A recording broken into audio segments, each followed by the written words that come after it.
Halo teman-teman, jumpa lagi di podcast bersama Ikatan Wajib Pajak Indonesia. Langsung dengan Pak Ketum dari IWPI ya, Bapak Rinto Setiawan. Halo Pak Rinto, apa kabar nih Pak? Selalu semangat Mas Aman, untuk menegakkan keadilan di dunia perpajakan, Mas. Oke, luar biasa Pak Rinto, semangat terus ya. Kali ini IWPI mau menyoroti mengenai apa nih Pak? Pemeriksaan pajak lagi nih Pak? Ya, betul Mas.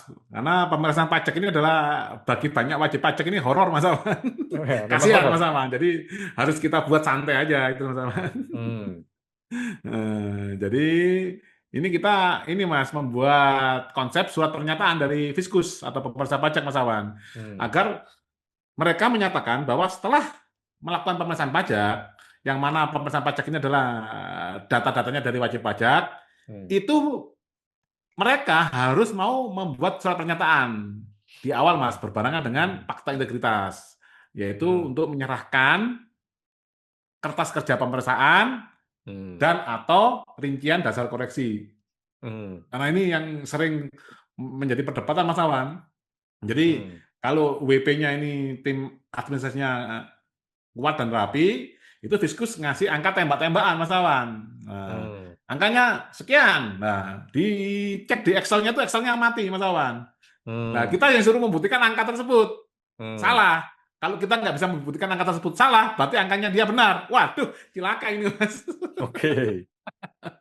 Ini pernyataan dari salah satu supervisor pemeriksa pajak itu Mas Awan. Hmm, Nah, ini surat pernyataannya modelnya seperti ini Mas. hmm, Ini formatnya nanti khusus anggota IWPI nanti kita share di hmm, websitenya IWPI Mas Awan. hmm, Nah ini surat pernyataan pemeriksa pajak nomor sekian-sekian Mas Awan ya. Jadi hmm.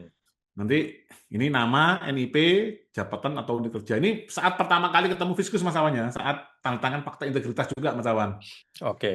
dengan ini menyatakan bahwa dalam rangka pemeriksaan pajak atas wajib pajak, nah, nama OP atau PT ya atau badan usaha, NPWP nomor sekian-sekian, saya selaku pemeriksa pajak dengan ini menyatakan komitmen untuk melaksanakan pemeriksaan sesuai dengan ketentuan peraturan perundangan perpajakan secara objektif, transparan, dan akuntabel. Ini memang sudah ada di Undang-Undang KUP dan PMK masalahnya. Memang pemeriksaan pajak ini harus dilaksanakan secara objektif, transparan, dan akuntabel. Nah, Hmm, kenyataannya, walaupun Fiskus melanggar ini tidak ada sanksi hukumnya, masalah. hmm, Namanya akuntabel kan berarti dia bisa mempertanggungjawabkan angka ini dari mana. Teman-teman, hmm, pengalaman perusahaan saya sendiri dari Fiskus tidak bisa mempertanggungjawabkan angka tersebut Mas Aman dan kita disuruh membuktikan sebaliknya. Kita harus bisa membuktikan angkanya dia salah. Lah, hmm, kan ini data-data kita sudah serahkan ke mereka. Mereka membuat namanya KKP dan lain-lain. Lah, KKP-nya nggak mau hmm, dikasihkan ke kita Mas Aman. Katanya hmm, rahasia. Wah, ini. hmm, Lah, ini kan data-data dari kita Mas Aman. Gitu. hmm, Nah, terus ini Mas, selama proses pemeriksaan berlangsung, saya wajib menyusun dan menyerahkan kertas kerja pemeriksaan KKP dan atau rincian atas temuan pemeriksaan kepada wajib pajak pada saat proses pemeriksaan berlangsung. hmm, Yang kedua, penyerahan KKP dan atau rincian temuan tersebut merupakan bagian dari kewajiban pemeriksa pajak untuk memastikan bahwa wajib pajak memperoleh kesempatan yang seimbang dalam memberikan tanggapan dan atau bukti tambahan. Apabila kewajiban untuk menyerahkan KKP dan atau rincian atas temuan tidak dilaksanakan, maka hal tersebut dapat mengakibatkan proses pemeriksaan dinyatakan tidak dapat dilanjutkan dan atau surat pemberitahuan hasil pemeriksaan SPHP menjadi tidak sah karena tidak memenuhi ketentuan tata cara pemeriksaan yang berlaku. Demikian surat pernyataan ini saya buat dengan sebenar-benarnya dan penuh tanggung jawab untuk dipergunakan sebagaimana mestinya. Jadi ini langsung yang membuat dari pemeriksa pajak masalah. Agar wajib pajak tidak dikerjain Mas Awan. Nanti disuruh nebak angka dari Fiskus, waduh kasihan nanti Mas Awan, wajib pajaknya malah bisnisnya nggak jalan, akhirnya tidak bisa melakukan kewajiban perpajakannya lagi dengan baik dulu Mas Awan. Karena begitu dikerjain seperti ini Mas Awan, itu pasti pusing Mas wajib pajaknya Mas. Karena biasanya angkanya ini sudah miliar atau puluhan miliar atau ratusan miliar Mas Awan. hmm. Hmm. Itu surat kan satu surat untuk satu pemeriksa atau satu surat empat-empatnya tanda tangan? Kan ada 3 pemeriksa biasanya tuh. Ya, Ya, ini rencananya, oh ada ya kekurangan Mas Aman. Terima kasih masukannya Mas Aman. Nanti rencananya langsung ke empat-empatnya aja Mas Aman. Oh, Heeh, berarti heeh. sekalian dengan kepala kantor dong? Sama ini supervisor Mas. Heeh, Oke. heeh. Siap. Supervisor, ketua tim sama anggota.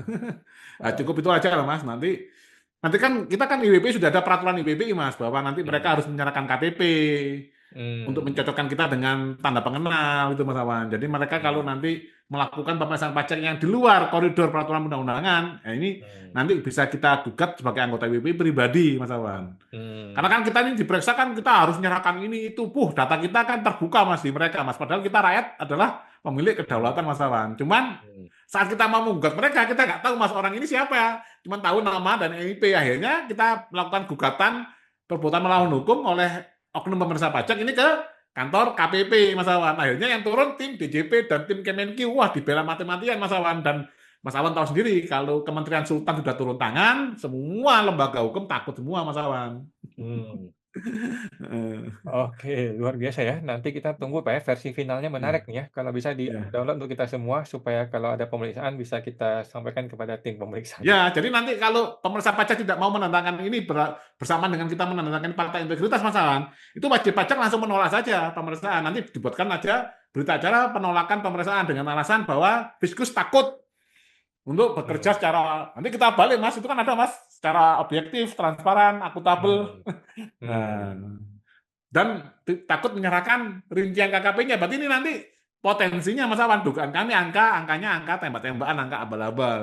mmm, Dan kita tahu sendiri Mas, terjadi otoritarianisme di dunia perpajakan. Dari peraturan perpajakannya itu yang bikin adalah mmm, Kemenq. Bahkan kemarin Mas, baru minggu lalu Mas ya, menemukan ternyata rancangan peraturan Menteri Keuangan terkait pajak Mas Awan, itu yang membuat mmm. Dirjen Pajak Mas Awan.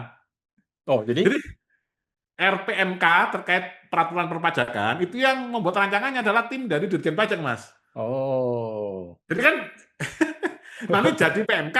PMK yang melaksanakan ya Dirjen Pajak Mas. Jadi kita kalah terus Mas Awan. Jadi Mmm, sama mmm, dengan presiden Mas Awan. Presiden ini kan adalah pelaksana undang-undang Mas Awan. Tapi presiden bisa mengusulkan pembentukan undang-undang. Jadi presiden membuat mmm, undang-undang yang menguntungkan atau memudahkan kinerjanya beliau sendiri Mas Awan. mmm, Jadi ini sama Mas, modusnya di Konoha ini hampir sama Mas Awan. mmm, Jadi rancangan peraturan Menteri Keuangan terkait perpajakan dibuat oleh tim hukum dari Dirjen Pajak. Itu Mas Awan. mmm, Ya otomatis kan mereka kan bikinnya ya yang paling menguntungkan mereka Mas Awan. Di lapangan ada menemui, wah ini ada mmm, pajak smart, ada IBPI, wah ini kita buat terus saja peraturan yang kita biar mmm. biar terjepit Mas Awan. Oke. Wah, menarik nih ya. Oke, Pak, kita nantikan formulirnya ya, kalau sudah ada bisa di-download, bisa biar kita sampaikan kepada tim pemeriksa. Oke. Oke Mas. Baik, makasih Pak Rinto, sampai jumpa. Makasih, Pak. Luar Oke Mas, biasa. sama-sama Mas.